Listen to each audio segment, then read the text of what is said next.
My presentation today is more focused on a local action on biodiversity conservation. But before that, I would like to brief to you some background information about biodiversity and cultural diversity in China, with particularly Yunnan province of China. As everyone knows, that China is one of the mega biodiversity countries in the world, covering almost every form of ecosystem in the world, from tropical to cold and from sea to the highest Himalaya, holds some 35,000 species of higher plants and 6,450 vertebrate animal species, accounting about 13.7 Himalaya in Yunnan province. With rapid modern development over the last half century, China's biodiversity is under the most serious threats. Some 640 fauna and flora species listed in CITES, about 1/4 are found in China. China species red list reporting 4,408 species of plants and 5,803 animal species are threatened and category of threatened. Since 2004, government of China launched eco-civilization construction as a principle guiding its future development. This is a big change. This is to face the challenges of biodiversity declining and environmental degradation. This paper presents a case study report on biodiversity conservation and traditional knowledge with focus in Xishuangbanna prefecture of Yunnan province of southwest China. That's the location of Xishuangbanna. It's a small area compared with the total land area of China, but compared with some other small countries, it's a big size, about 20,000 square kilometer area. Now I move to brief to you about biodiversity of Xishuangbanna. As some of you in this room have been to Xishuangbanna, some not only one time, many times. I have been spent almost my half century time, my lifetime in Xishuangbanna to work with tropical rainforest conservation and species diversity and indigenous community conservation over the last 30, 40 years. Xishuangbanna by name is a Dai autonomous region. Dai is ethnically very kin to people in Thailand. So located in the most southern part of Yunnan province in southwest China, bordered with Laos in the south and Myanmar in the southwest. The meaning of Xishuangbanna means 12,000 species in Xishuangbanna. Xishuangbanna area has a land area of almost 20,000 square kilometers. Lanchang River, or called Upper Mekong, stretches from west to east, going down to Myanmar, Laos, and Thailand. Elevation of the area is mountainous from 400 to 2,000 and more above sea level, with mountain hills and river valleys located in the Asian tropical monsoon climate zones. So the typical ecosystem are in the two pictures used as mountain evergreen forest, and the villages are located inside of the forest. Forest cover of the area is about 40%, much of which are evergreen forest and tropical rainforest found only in lowland valley areas. Over 300 timber species are used in the area, of which 100 species are construction timbers used by local people. The most diversity of the timber species in China with one area, including 3 redwood timber trees are indigenous species. That is Dabergia fusca, is most precious timber species, and Dabergia odoratissima and Cassia siamia, which is the largest number of the trees planted in Xishuangbanna. But right now it's going down, declining, I will mention later on. So the two pictures, one picture shows a typical Thai village with a holy hill behind the village. This mountain hills covered with primitive forest, tropical rainforest. And another picture to show the tea forest. Some of you have been visited there. It shows the tea trees, not like garden trees, just like a forest, as high as 20, 30 meters high. And people are going up to the tree top to pick up the young leaves every year, many times a year. And under the tree, you will see the cows are grazing there. And many other plants are intercropping or intergrowing in the forest, some native species. So the area is known as the kingdom of plants and animals, and one of the biodiversity hotspots in China. There are 12 hotspots in China, but this is one of the 12. The total land area of the area makes up only 1/500 of China, but holds 5,000 species of hair plants, making up 1/6 of the total plant species, and 1/4 of the animal species. So the typical landscape in this area, if we go back to 20, 30 years, just like this, shifting agriculture was a common practice by mountain people in this area, like that picture. And this side is in the valley area, the indigenous Thai people are engaged in paddy rice field agriculture. So typical column of the village like this. And culturally, Xishuangbanna is a multi-ethnic inhabited areas. Total population right now is about 1.2 million, of which the ethnic Thai makes up 30%. So no ethnic group is dominated, or less than 40%. So the area with the others are the Han, Hani, or Aka, and Burang, Jino, Lahu, Yao, and other mountain populations. This one picture to show the mountain indigenous people, the Jino, which is related to the Wa people ethnically, and they are engaged in worship activity for the mountain forest. It's a holy trees worship. And another picture is to show a mountain Thai girl is collecting a particular parasite plant on the tea trees, which is called Viscum. Viscum, that parasite plant is high because the plant grown on parasite on the tea branches could be medicinal and very good tea taste like. Traditionally, Thai people are paddy rice farmers in the valley area, and other mountain groups are mountain forest people, managing tea forest and engaging sweetened agriculture and the livelihoods. Such substantial livelihoods has been maintained at least 2,000 years in the area. Indigenous people of the region have developed reliable traditional knowledge in utilization of biodiversity and the sustainable use of mountain forest for food, wood, energy, medicine, and culture in their traditional life. This picture is a ethnobotanical museum of Xishuangbanna Botanical Garden, located in the area. I used to be working here for 25 years, and also the director of the Botanical Garden. So now I move to economic development and the environmental problems. Everybody knows China, the economic growth is remarkable over the last 30, 40 years.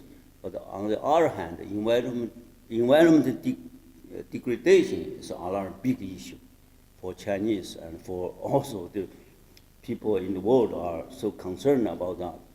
So, like many other parts of China, great changes have been taking place in Xishuangbanna over the last half century, from political, social, economic, culture, and environment, among which economic development has been seen as a drastic changes, and the most distinctive economic development in this area is modern plantation agriculture expansion in the area. Before there was no modern plantations, only traditional tea forest in the mountain area. But now you see behind the mountain, the Dai village, the mountain hills completely changed from previous tropical rainforest into rubber plantation. So this is a very common scenario in Xishuangbanna today. And the area is connected with Southeast Asia by land and high similarity in culture. Over the last 2 decades, major expansion of tropical tree crop plantation agriculture is monocropping, particularly rubber plantation, in Southeast Asia is remarkable. See the picture of the Mekong. So, for instance, the oil palm, it's 70% increased in the past 10 years. Pop plantations for paper industry has been largely increased, particularly the eucalyptus species. The rubber plantation, 32% increased in past 10 years. Will cover, this is the whole Southeast Asia situation. And the rubber plantation economy has been rapidly developed in 1980 to 2000 in Xishuangbanna area to meet the domestic and industry demandings. Also, although rubber trees was introduced into the area as early as 1904, more than 100 years by local people, but large-scale plantation development was much later in 1980s to 1990s. According to FAO, the rubber plantation in Southeast Asia developed more than 80,000 hectares, 800,000 hectares in Southeast Asia. But in Xishuangbanna, it's a small area. The rubber plantation was radically developed from zero now to almost 80,000 hectares in that area. So which makes up about 7% of the lowland area of the whole region. So it's a significant change of the landscape, landform use of the landform in that area.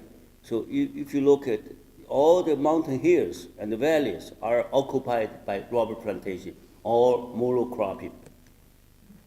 Monocropping rubber development has greatly impacted on local economy and the environment. Most of the paddy rice farmers and sweetened farmers have been converted into rubber planters. Villagers' income largely increased. Material life has been much improved. Villagers' life are much better off than before. On the other hand, rubber plantation in the area has been the dominating sector of the economy in this region. So from the bird view, from the airplane, you can see the scenario.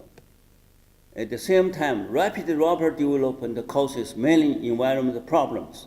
The major problems are, problem one, tropical rainforest loss and fragmentation due to the rubber plantation. And problem two, forest ecosystem service largely degraded. For instance, soil erosion, water shortage, and some villages even shortage of the drinking water during the dry seasons. And problem three, local climate change shifted due to land use patterns change. The area has been considered as an important climate phenomenon. Is the foggy day, means fog to give the moist humidity, higher humidity in the winter and the dry season. But now the days of the foggy day largely reduced, about 1/3 days reduced.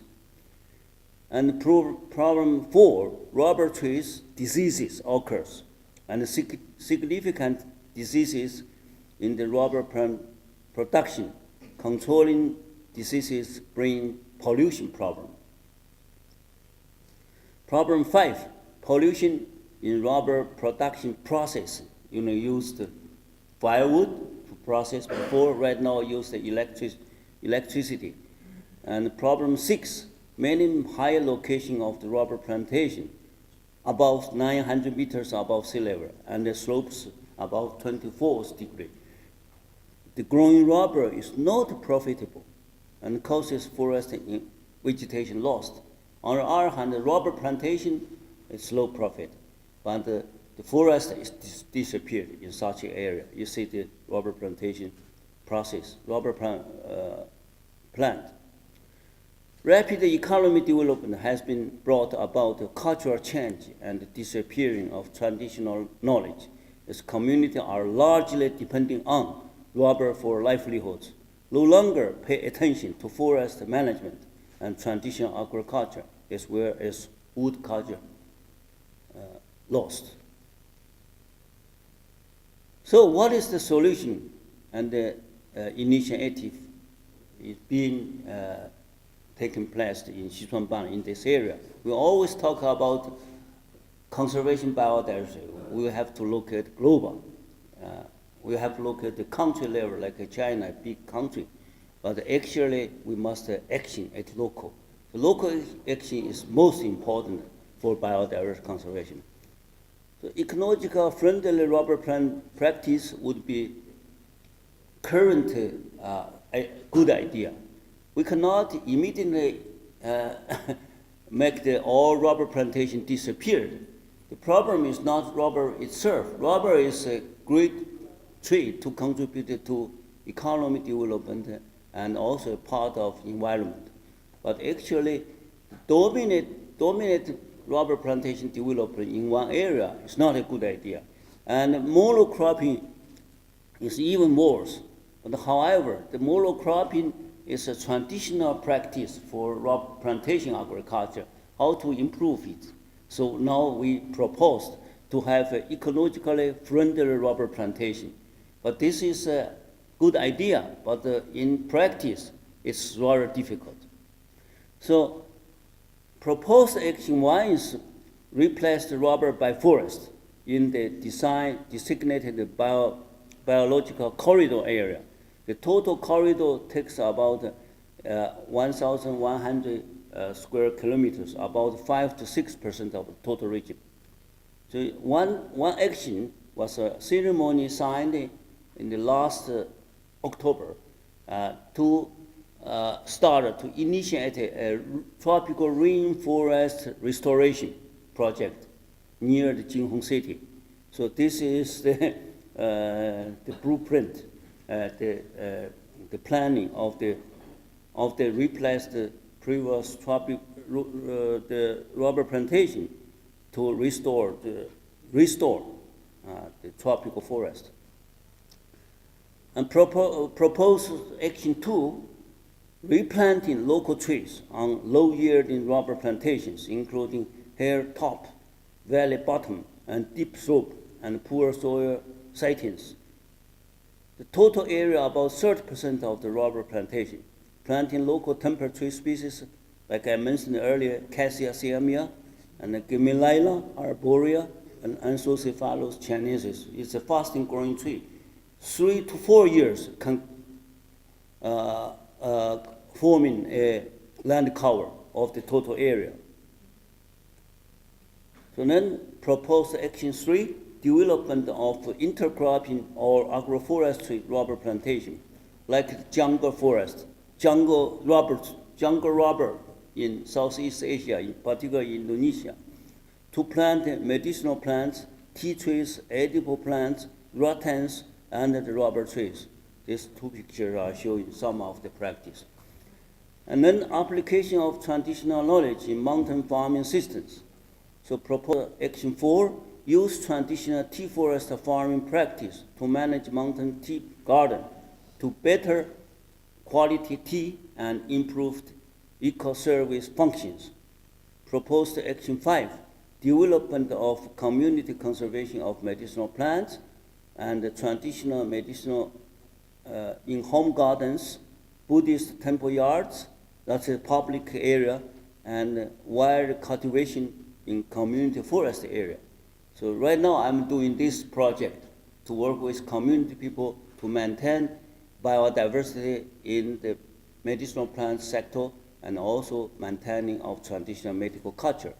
So I think some of you here have experienced such kind of scenario in Xishuangbanna mountain tea forest to test the fresh tea collected just by mountain tea farmers, and then interview with the indigenous, the dying herbal doctors. Application of traditional cultural practice to restore forest in sacred lands. The proposed Action 6, restoration of sacred forest in traditional holy hills. This is a traditional practice of the local people to respect the local forest. They designated a part of the mountain forest nearby their village as sacred, so they have to watch. This kind of tradition has been continued over 2,000 years, but only disappeared in recent 30, 40 years. But now we still can find some location of the villages still maintain this kind of culture. So what is going to do now? We are going to restore biodiversity and ecosystem service in such kind of forest in the region. Before 1960, there are about 1,000 holy hills, which the forest cover is quite large area. At the present, only 5% are existing. Restoration initiative has been started in 2015. So I was working in this project. This project was funded by government of Yunnan province to make use of traditional culture as a cultural force for biodiversity conservation. So this is we established a community conservation site. And solution to current environment problem in Xishuangbanna face many challenges, varying from policy reform, economic development strategies, marketing demandings, science and technology, and community interests. In the context of biodiversity conservation, traditional knowledge plays an important role.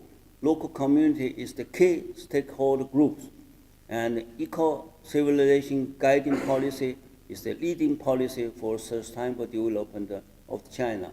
Currently, the government is put forward this kind of technology. So, move to conclusion.